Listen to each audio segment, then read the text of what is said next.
Okay, well, good afternoon, everybody, and welcome to this is the fourth year that these council connections have been ongoing. Dave here started it in 2021 when COVID was in the middle of this tremendous, imposition on us, on all of us. And what we are trying to do, for those that are not yet familiar, is to bring people that play some role either in management or in committees or other interest groups. And so people get to know them, and these things get recorded. So people that, for whatever reason, cannot attend in person can watch it later. So it's all yours. Okay. Well, good afternoon, and thank everyone for coming to learn about a very important part of our community here at Woodland Pond. Can you? I am right now. It's right here on the paper. Right. I'm Margaret Nyhouse, and I'm chair of the Health Center Committee. And on behalf of the committee and, of course, the Residents Council who organizes this series, I welcome you. I want to encourage you to listen to this presentation and think about what you might do in your time to contribute to the residents in the health center. If any of you were here for Tuesday's presentation, you would see the need that we have for independent living residents to go over to the health center and help bring some of the residents here. So that is a definite part of our neighbor corps. And if you have not heard of this, it is an organization, a part of our committee that we formed to do things in the health center. Right now, the mail delivery is going quite well. And but there are other things that you can do. You can read, you can play cards with them. But this helping people come over here is also a big need. If you would like to participate in any part of this, there's a sign-up sheet in the post office and also at Concierge. And we will then get in touch with you about it. I would also like to encourage you to take one of our monthly tours of the health center.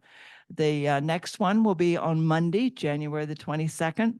It starts at 1 o'clock from the independent living lobby, and I will escort you over, and then the real expert, Natalie Russick, will take you through the health center. But I'm here really today to introduce Philip Mehl, who is the distinguished director of our long-term care facility here at Woodland Pond.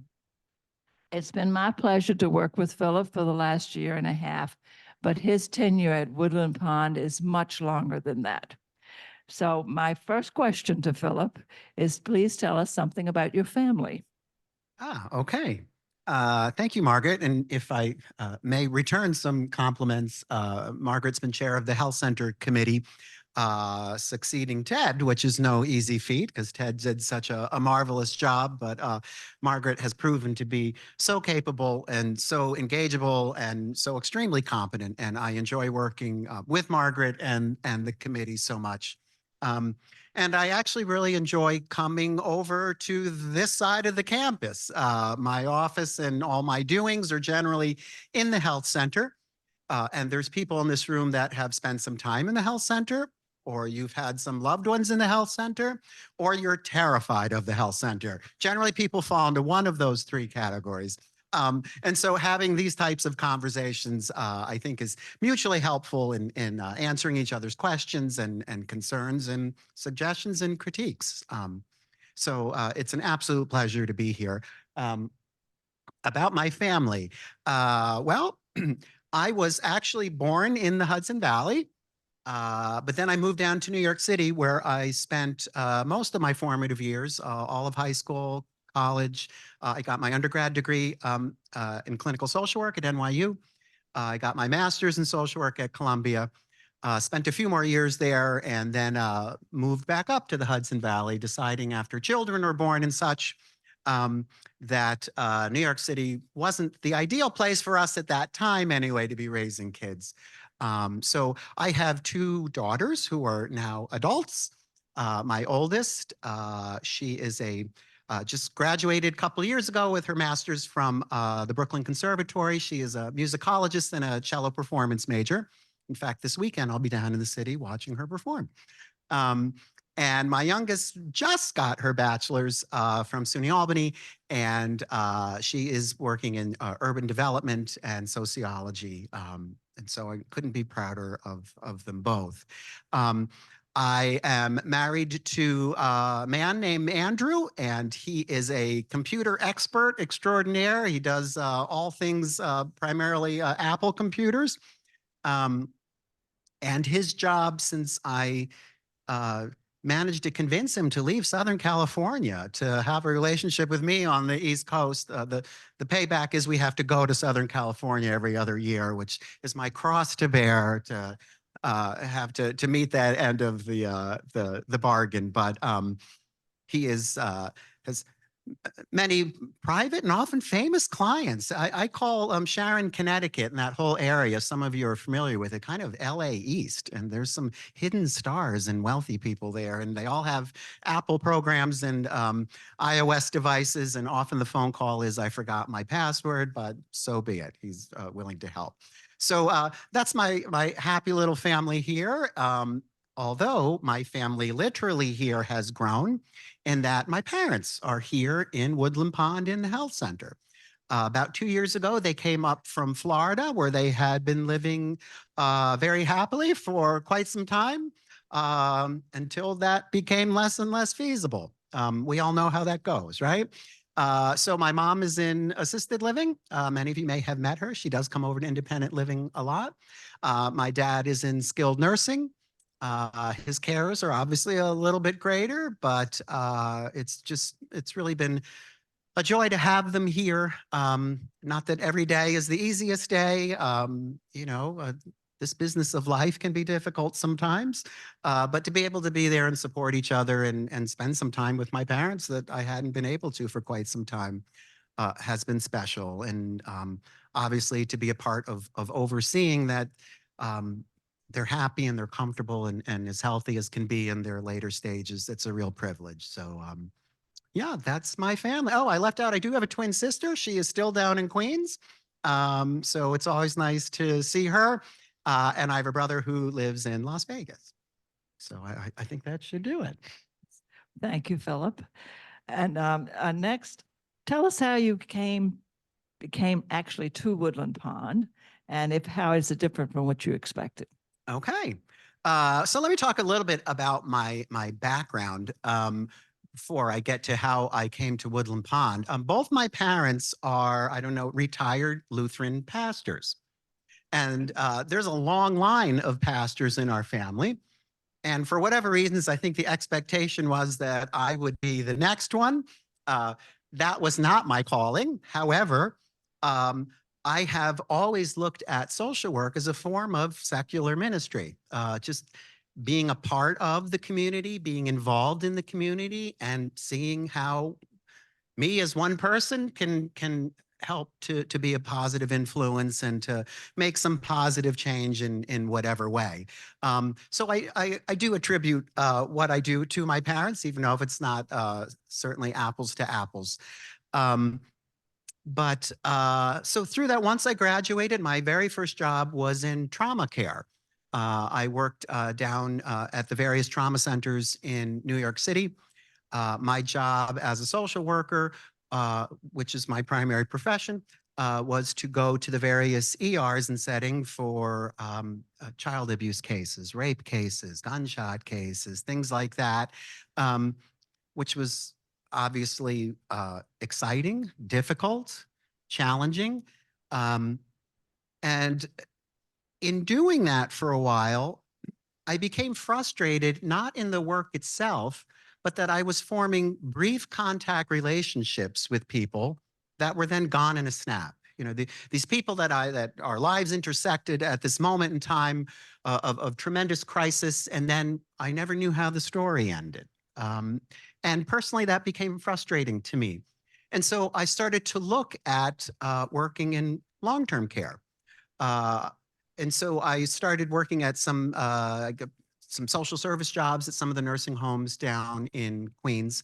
Um, and loved what I did, loved actually forming relationships and seeing people on a regular basis, and being a part of their life arc was very important to me, and was transforming me along the way.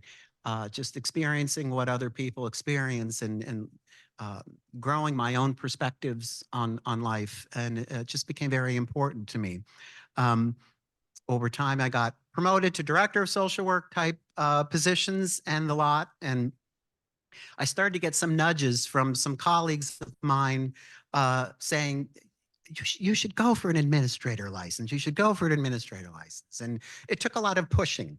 Um, A was, I'm not sure I could do it. B was, I was not sure I wanted to do it. But the more I talked with people, and I could go down a list of great mentors I've had that I owe a lot to, um, the ability to be a part of affecting change on a system level became exhilarating to me. Um, yes, I enjoyed meeting one-on-one with people and doing, small group or individual counseling and things like that. But to be able to look at a facility hierarchy, an organizational chart, to see how things are flowing in between departments, it it just was very exciting to me to see how people are interacting. Where the areas were that we could really improve upon, make a stronger impact, not just for the clientele base, but also for the healthcare worker themselves. Um, I am extremely committed and in awe of healthcare workers. Over time, the job has become more difficult. The regulations have become more onerous.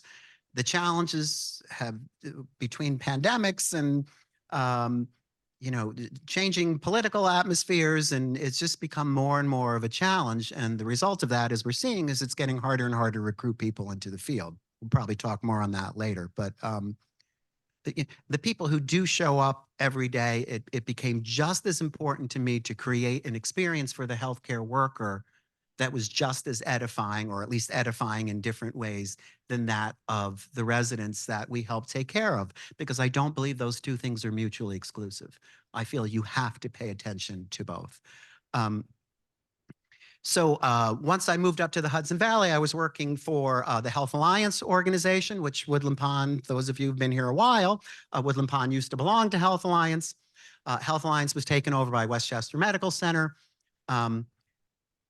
I know Michelle will probably watch this recording, but as I was working up at Mountainside Residential Care Center up in the Catskills, Michelle had been wooing me for a while to come to Woodland Pond. And I had respectfully declined the woos, and just was very happy where I was, very content, had formed a great team.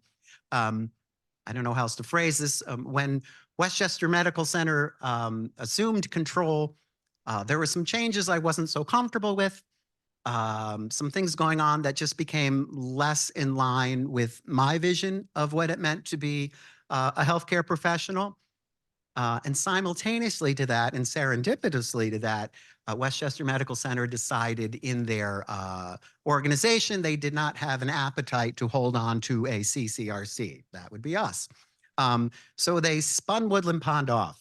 And so this combination of me becoming disillusioned, of Woodland Pond becoming a freestanding not-for-profit, and I will add a very personal note. During this time of transition, I developed meningitis. It was not diagnosed for quite some time, despite my best efforts to have it diagnosed. I do have some residual issues from that, but I was in a bad way. And I get emotional talking about this sometime. I was in my hospital bed, and the social worker had brought me the paperwork for disability, which I was almost positive that I was going to have to fill out. And it was on that day, my phone rang at my hospital bedside, and it was Michelle. And Michelle, we had had no recent discussions. There was nothing on the table. She simply said to me, if I ever need a place to land, she will always be here for me. And that time was right. That compassion was right. And So we started talking, and well, it's too late to say long story short because that's the only kind I know. But we just had some discussions on vision and goals and what would. She felt that I interviewed her with the amount of questions I had asked, and she certainly asked me quite a few. And the element that sealed the deal was I said, my dog has to come to work often. And she said, of course. So it was done. So that was almost 8 years ago. And that's when I joined Woodland Pond as the role I'm in, the administrator of the health center. And we're almost 8 years later. Since many of our audience is probably new to Woodland Pond, some in this room, and it is being recorded, so others will hear it. Could you just explain a little about the structure of the health center, how the units are related, and why the skilled nursing facility is such a large degree different from the other units? Sure, those are excellent questions. So the health center in total has 100 beds, okay? But they have very different designations. We'll start with assisted living. Assisted living is regulated by the state, okay? And there are different levels of assisted living. So at the time Woodland Pond opened, they applied for, obviously that preceded me, they applied for what's called enhanced assisted living and special needs assisted living. So whereas some assisted living facilities you may be familiar in the community, they're basically places where people can do most things for themselves and maybe just need a tad of supervision. And we have some folks here that fit that criteria. But because of the licensure that we applied for at the time of opening, our assisted living facility can do much more than that in terms of medication management, in terms of certain degree of physical assistance with activities of daily living, and in terms of having medical assessments in-house from time to time.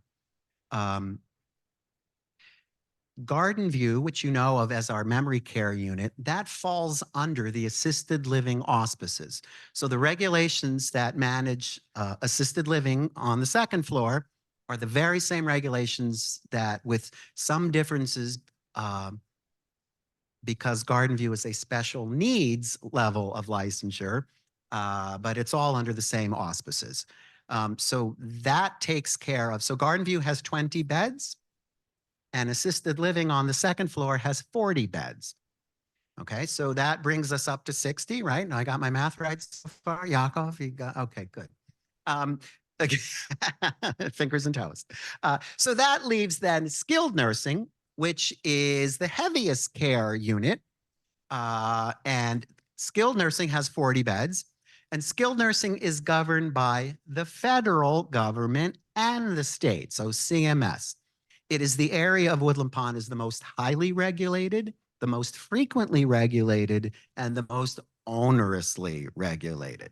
I like to say for people who have questions about why are they insisting we do this and don't do that, CMS has tended to institute regulations to address the worst examples of nursing homes. And I get it. But because they have to look at facilities that really consistently perform poorly, a lot of the regulations and limitations that we work with and through and sometimes around stem from CMS's desire to have the best care possible in all settings. But the level of care in skilled living, excuse me, is really the gamut.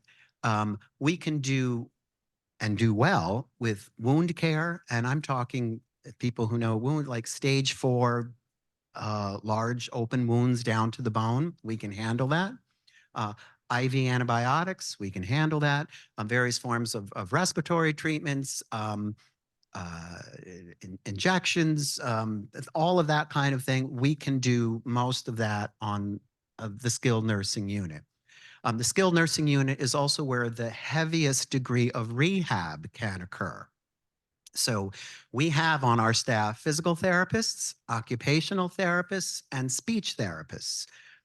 They get utilized the most heavily in skilled nursing because skilled nursing has not only folks that reside there full time, but also folks and some people in this room who've had various injuries or elective surgeries or such, and have needed to come over to get a tune-up, get you back on your feet, and we do plenty of that. In fact, I would say at any given time, probably half or 40% of the skilled nursing unit are short-term folks just looking to get a pick-me-up and go back, either to assisted living or back to independent living, and the other portion live there.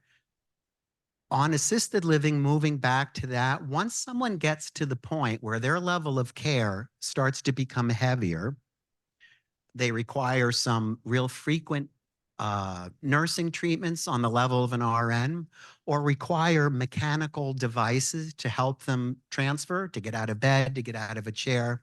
They no longer meet the state requirements for assisted living.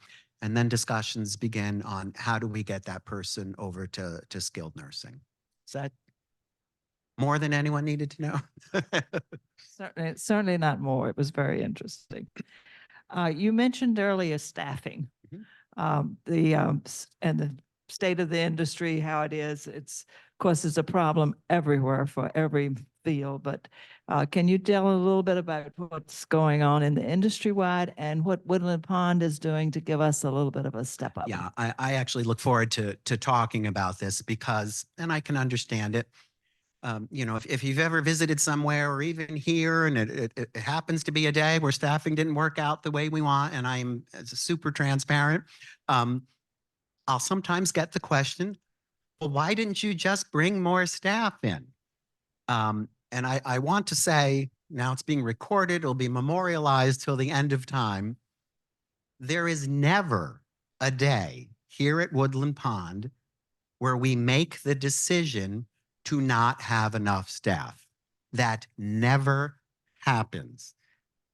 It's not a budget issue. It's not, you know, we cut some deals with, it's not as though we have, you know, 3 nurses or CNAs at home waiting for the phone call and we just don't give it.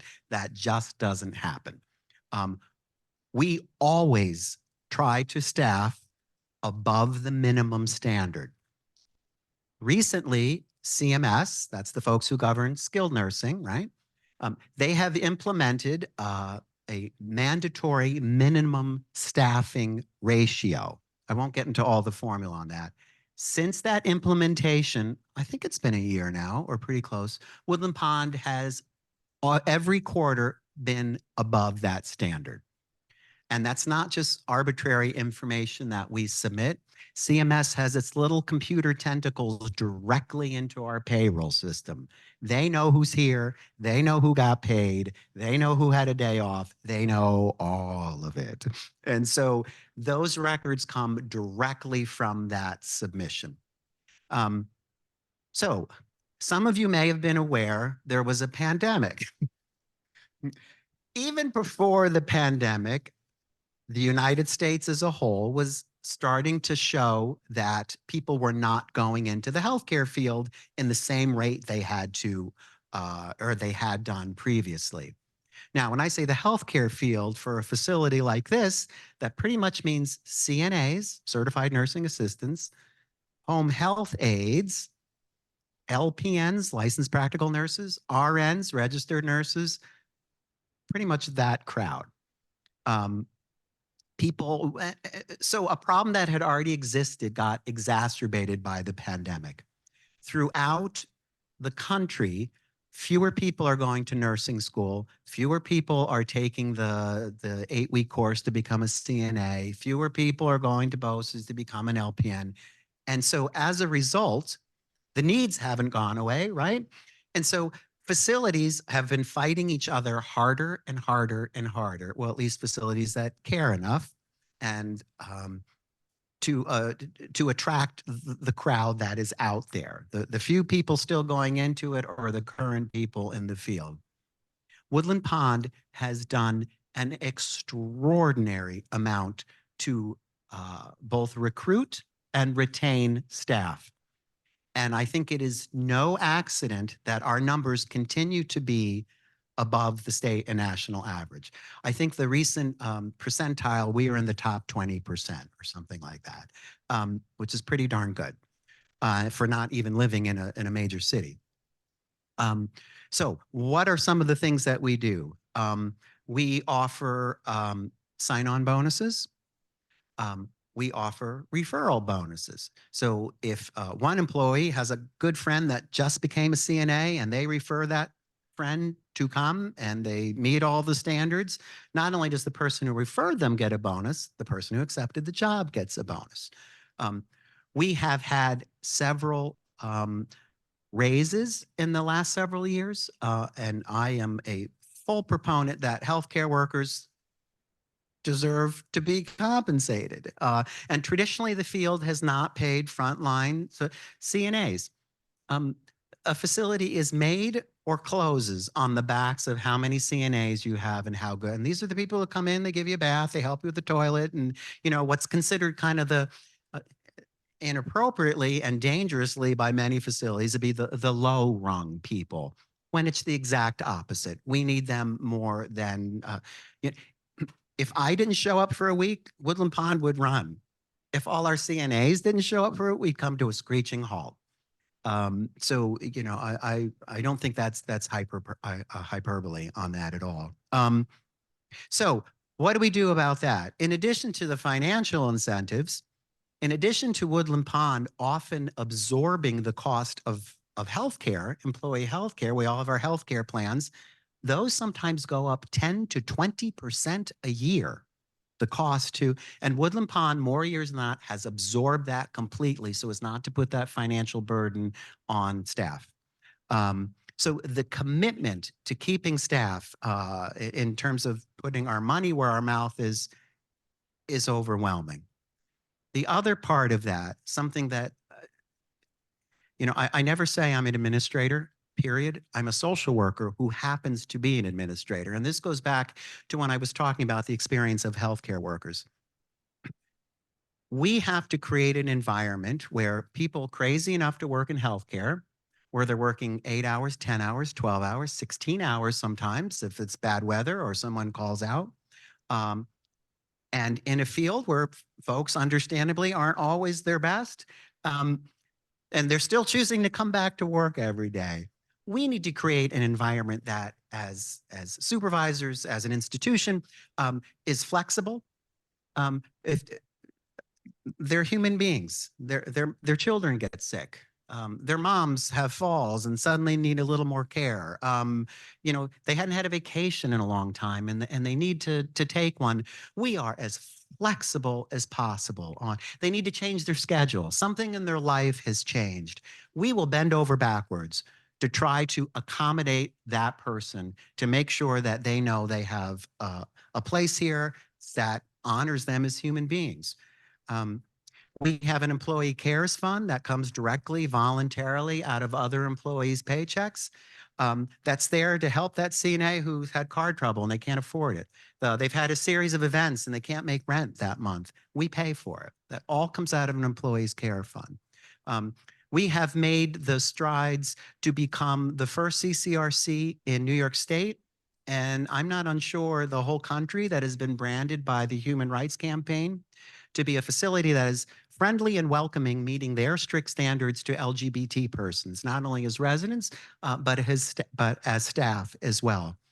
We have an employee voice committee that has no management allowed, where any staff member can come and they can talk about what they like and they can talk about what they don't like. And we do our very best to accommodate our systems, our practices, our policies to improve upon. So as you can see, there is a full commitment both from the purse strings, but also from our philosophy to make sure that we are doing everything we can to recruit and retain staff. I'll just add one more blurb on that. Sometimes staff leave. Sometimes staff leave because Golden Hill offered $2 more an hour.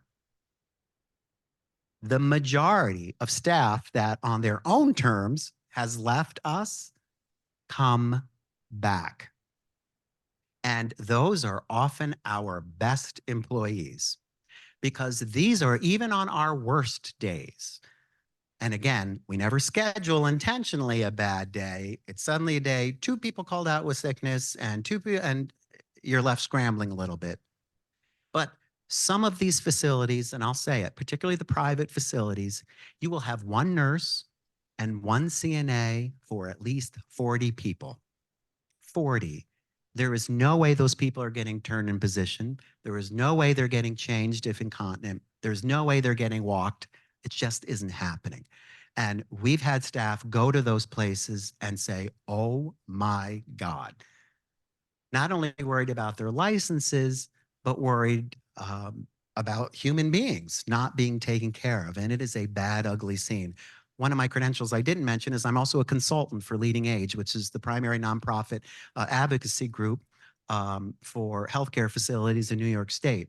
And doing consulting, there are some places in very rough shape, some of them because of poor management, but some of them just because, if you're way up in, rural New York or something, it's just very difficult to get people to come. So you have all made good choices. In terms of it, do we in the health center, do we always do it right? Oh goodness, no. Do we always get every aspect of care just perfectly? Oh gosh, no. Do we make mistakes each and every day? You bet we do. Do we have falls sometimes? We sure do. All of those things happen. It's not because of neglect. It's not because lack of staff. It's not because of lack of caring. So I try to be as honest as I can about that. We've had probably 5 or 6 interviews in the last week.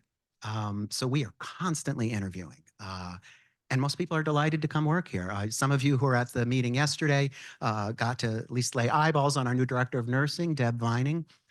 Boy, is she a powerhouse. I'm so glad to have her. So I'm really excited for 2024.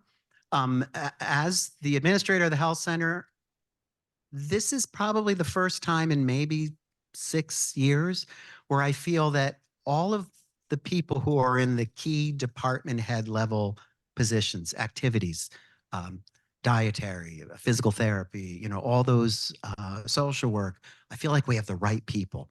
And so I am really excited about the things we've already been working on, the things that we're talking about, the things that we will do in 2024. We do want to leave some time for questions, but I'm going to ask you one more question. What health concerns from a resident in independent living what are some of the health concerns, I should say, that would trigger a move to the health center? That is a great question. Was that on the pre-question? I don't know. Oh boy, wait, let me check the script. So independent living, actually, and Sarah and Michelle could, and Mary Jo and Angel, of course, believe it or not, you folks actually have a set of retention criteria. Okay, so you have to be able to do X, Y, Z, or at least with assistance, be able to maintain your basic activities of daily living. We in the field call them ADLs. That you have to be able to maintain a safe and basic level of activity of daily living. If there is a point in which chronically, not you've had an illness, you just had COVID, you just had a hip replacement and got back, or of course there's periods of time where you may need some more assistance. But if it becomes demonstrable and other people maybe have said there's concerns, or the wellness nurses have said there's concerns that that really jeopardize your safety and well-being. People have noticed a change.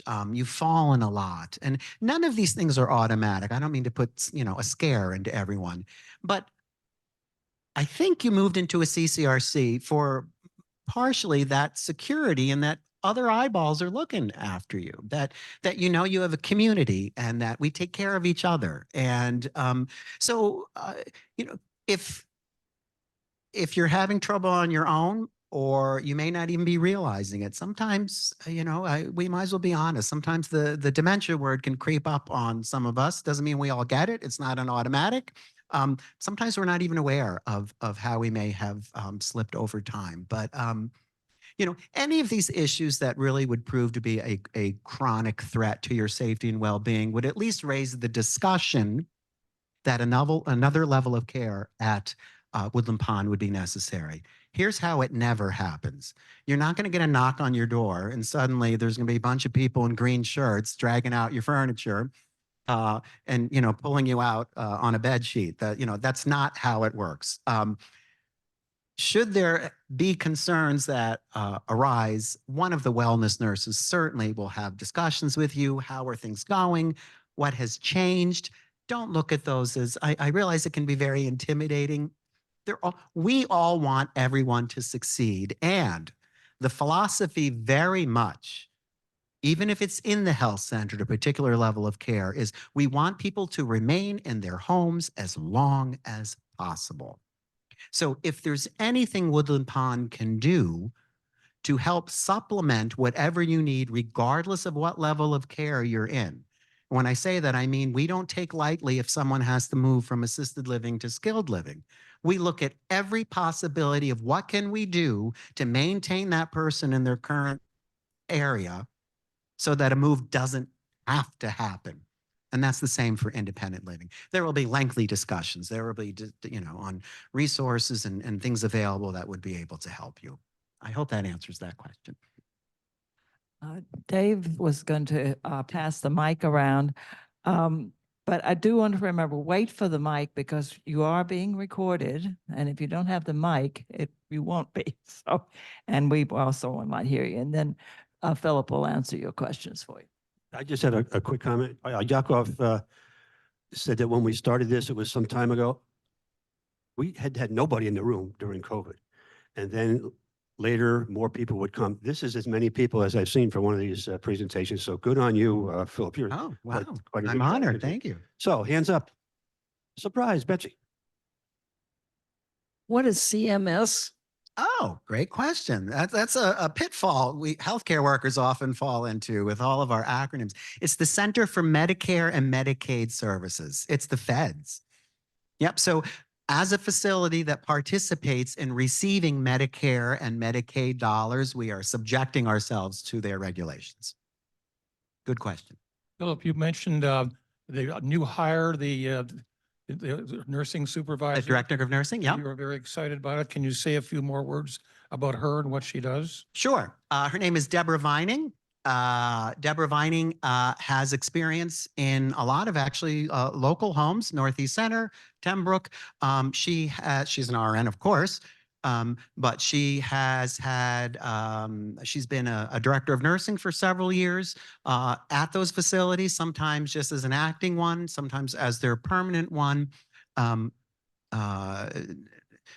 So not only just a direct care floor nurse, she has, availed herself and been recognized as someone who could take on more of the systems level and supervisory experience. She herself has echoed much of what I said here, having worked at other facilities. There'll be days where I'll be, well, I was going to say pulling my hair out, but we see how that resulted. And she looks at me again, where the grass is greener. Well, she'll look at me and say, "This is a piece of cake. Do you know where I just worked?" And actually, it lowers my blood pressure. But what a work ethic! Great ideas. Eager to show up to work, and has said openly, this is the best place she's ever worked. And she said she hopes to retire here. And boy, oh boy, I hope that's the case. Yeah, I'm wondering, is dialysis available on site here, or do people have to travel for that? That's a very good question. We are not licensed for on-site dialysis. Okay. My understanding, although I don't think in my tenure here, we've had people on dialysis, and we'll help arrange the transportation and such to some of the outpatient dialysis clinics.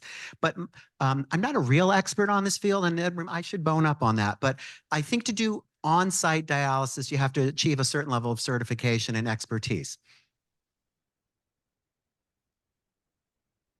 Thank you, Philip, for being so clear. I understand there is a certification for training in dementia care.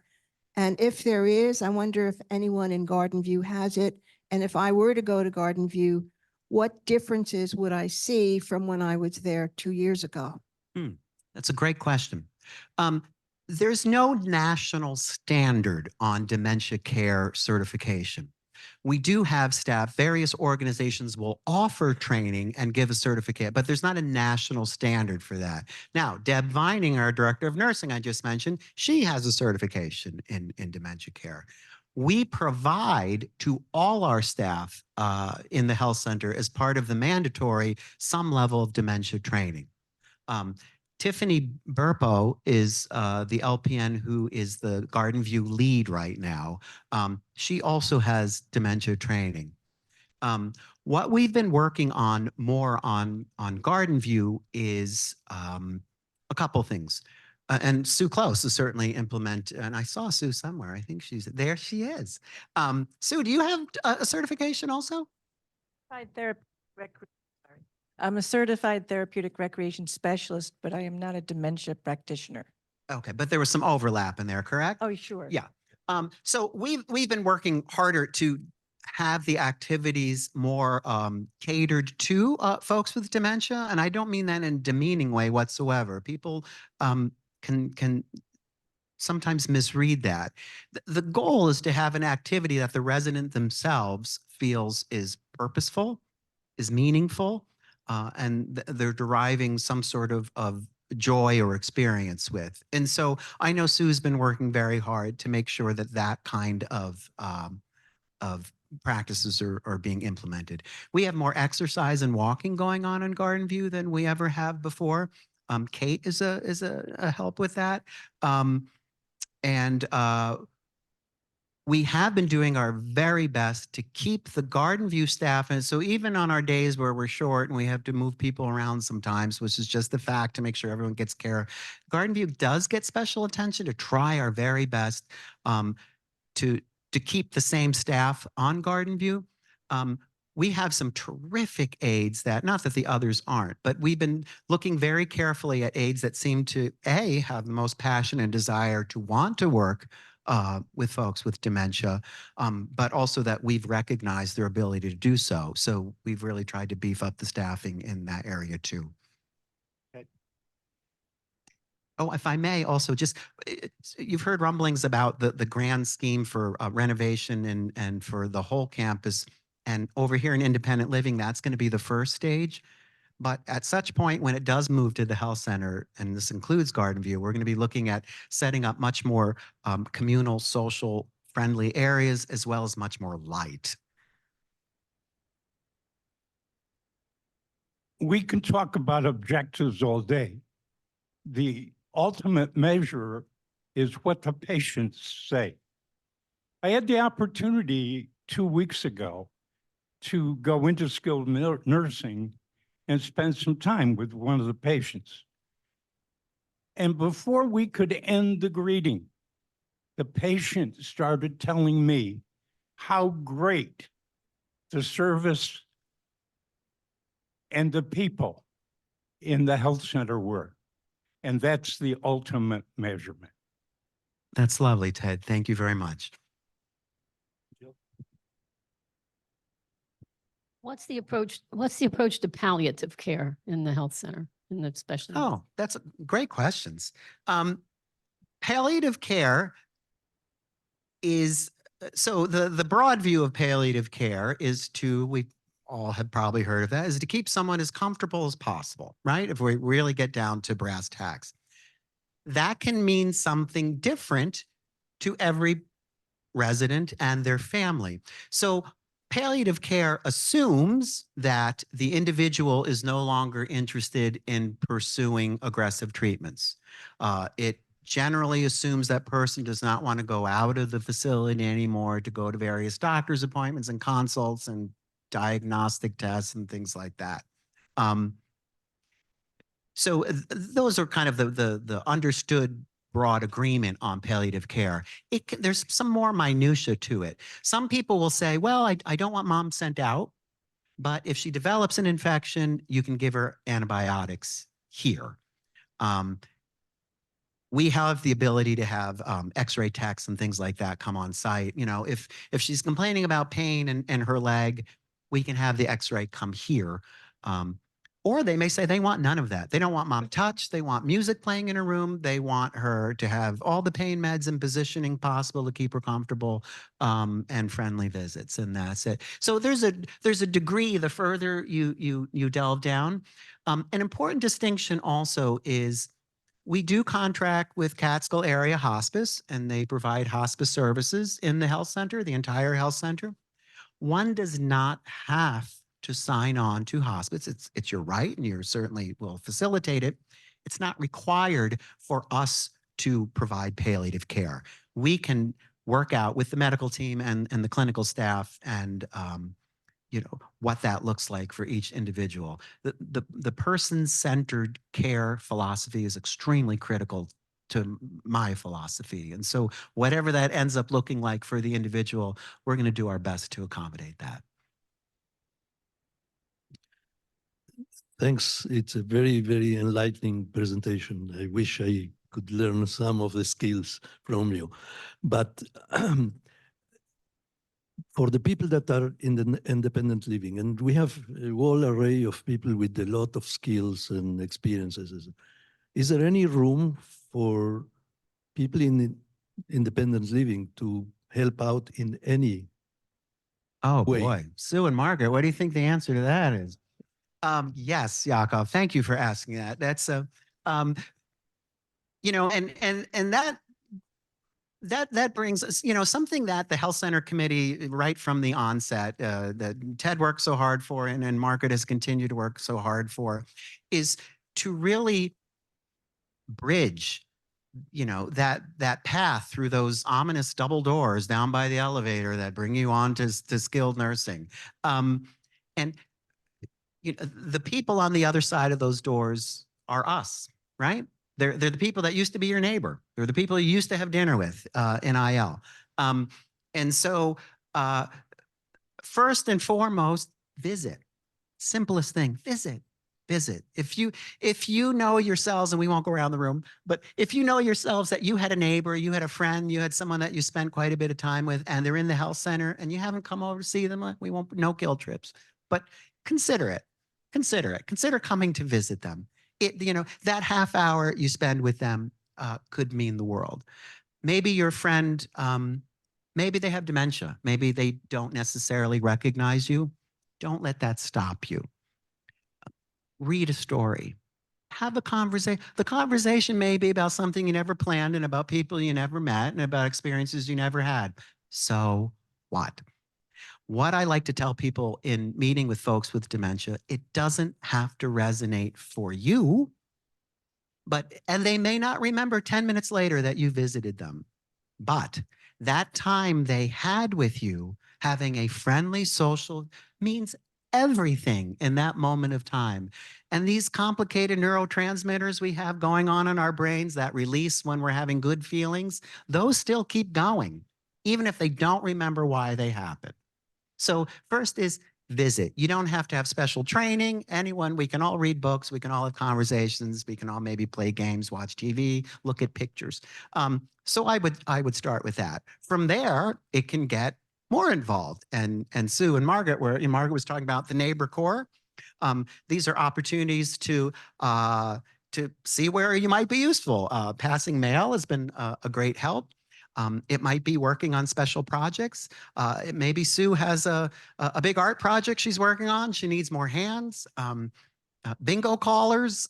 Sue, what else might people be involved in? Actually, I am working on a Mardi Gras parade and would love the participation of anybody from IL. If you want to make a float, or you want to march and woohoo with us. We'll have woohoo tryouts. Yeah, we would love the help. And as Philip said, just spending time. There was a resident from IL who I believe she's still over in assisted. Her first couple of days were rough, and 3 people from here came to see her in the morning. And I was told she had a phenomenal day. And that's all it took. Just a few minutes with 3 different residents, friends from here. And she really, really perked up, and it means a lot. It's a great point. The transition itself, we all know even in just moving from one house to another in our lives, it's not easy. And so knowing that, having that person realize that they're not forgotten, it's just so important. So just if you don't know anyone, you just show up to Sue's office and say, who could benefit from a visit from me today? She'll give you 10 people. So, there's always the need. I hope that answers your question, Yakov. Last question. Regarding visiting and the neighbor corps, speaking for myself, I never know when there's a virus going around, when visiting is not allowed, when masking is allowed or isn't allowed. So that has put a damper in my involvement next door. Is there any way we could get more clarification as to when it's all clear? So visitation is always allowed. So in the height of the pandemic, the Department of Health did restrict visitation. They have lifted that, and I would suspect we're never going to see that again. There was such an uproar, and the negative, I'm sure it wasn't intended, but the negative implications, those of you who had loved ones at the time of not having the people they've been familiar with coming to see them, where, people were actually getting worse health conditions and not recovering as well because they didn't have that. So visitation is 24 hours a day, 7 days a week. There's no halt on visitations, and there hasn't been for some time. Now, the question of masks, right now, yep. And the easiest way to know is when you show up to the reception desk to sign in, they'll say, you need a mask, which brings me to another point. Please wear them when you go next door. I know we're all guilty of that sometimes. They are absolutely our most vulnerable folks. They're the sickest. It's, something that might be a cold to some of us could be something much more severe. So I know it's so easy and no one likes them and they're not super comfortable. Boy, it could be worse. So right now in the health center, it's masks. We appreciate you wearing your masks when you go over. And that helps a lot. So before we close, and I want to thank Philip, but I want to add a personal note because I spent 3 weeks in the skilled nursing after a fall last May, and I echoed Ted's statement before. I had wonderful care, and I could not move. Someone had to come and take me to the bathroom. It's the most humiliating experience of your life, but yet they were wonderful, cheerful, just wonderful. And so I want to record that it was, and I thank you again. And it was a wonderful experience. But we thank Philip for enlightening us about all the details. And it's been, as he's told me, I wouldn't have to say much, and it worked out to be that way.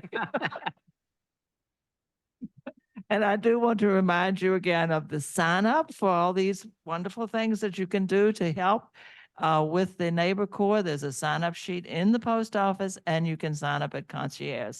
And they need your help in all kinds of ways. And Sue, if you get in touch with any of us on the Health Center Committee, we can get you in touch with Sue and find out exactly when and where she can use us. So thank you again for coming, and thanks to Philip. Thank you so much. It was a pleasure.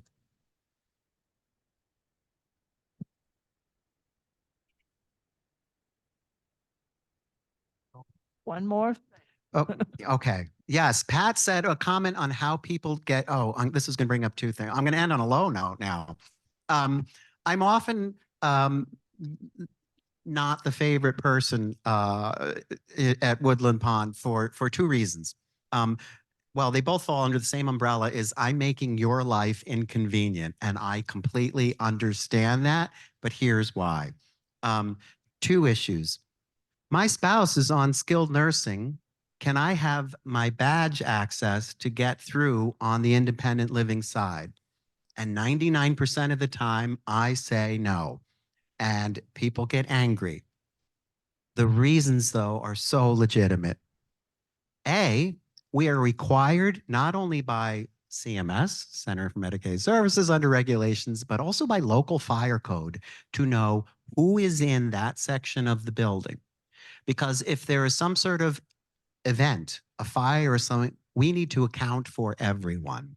Okay? So we have to know, or if there's a security issue or anything, we have to know who's in the building.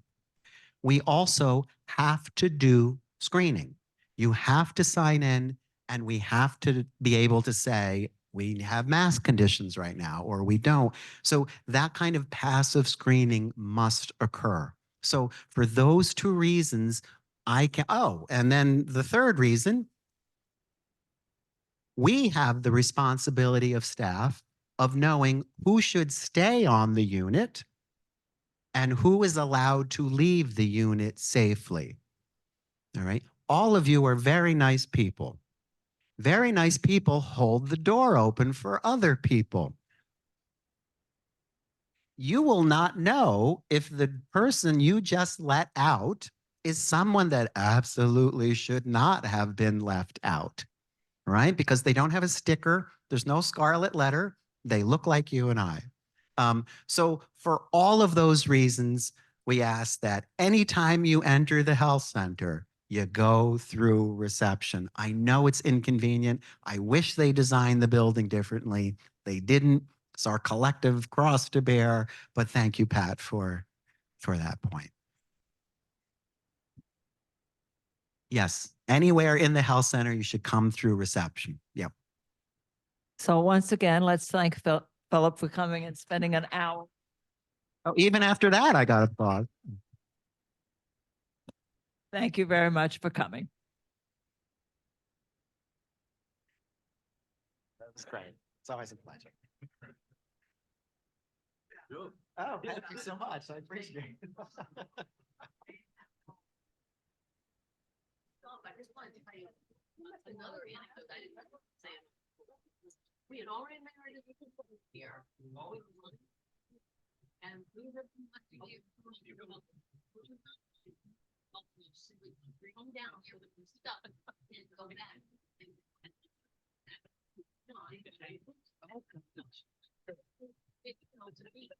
And he had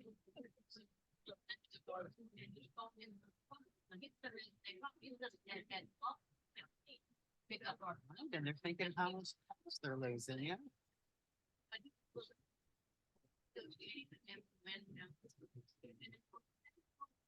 He said, I just want to tell you, my mother was the director of the hall. And she told me where your appointments that had nothing to do with that. We didn't know that. Okay. I give it to you, but where? But it's her comment of her son, like, we're talking about the best person in our school.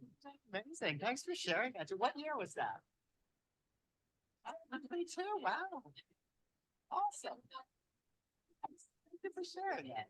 And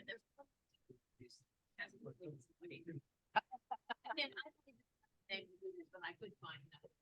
Oh, wow. That's really something. That's amazing. I'm sitting still. It's weird to be saying.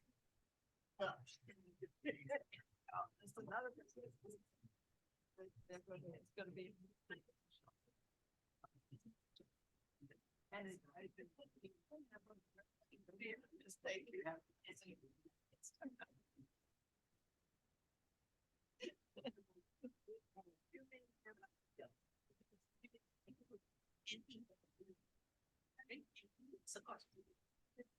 That was the challenge.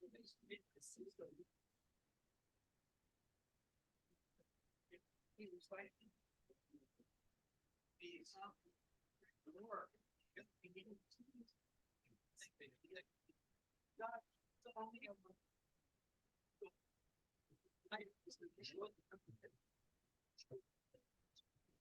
right, yes.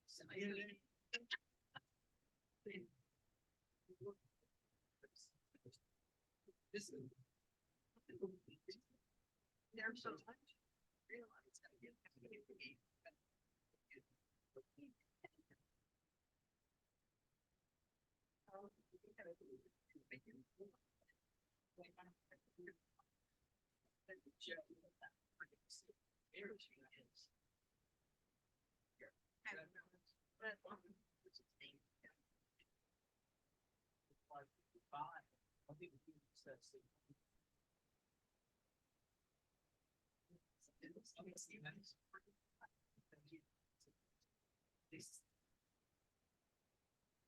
But it's nice to see.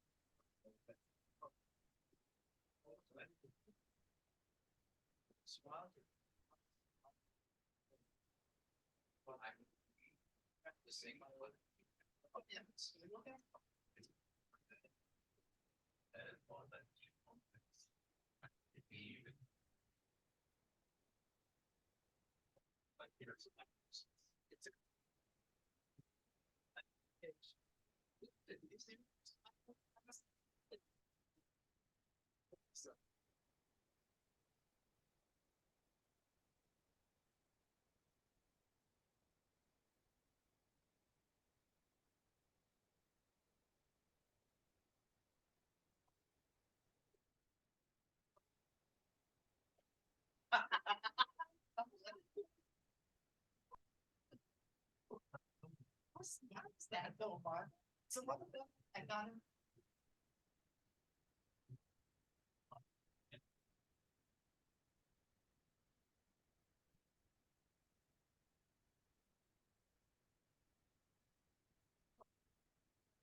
Really, he didn't have a slide, I've been there for 3 hours. That's okay.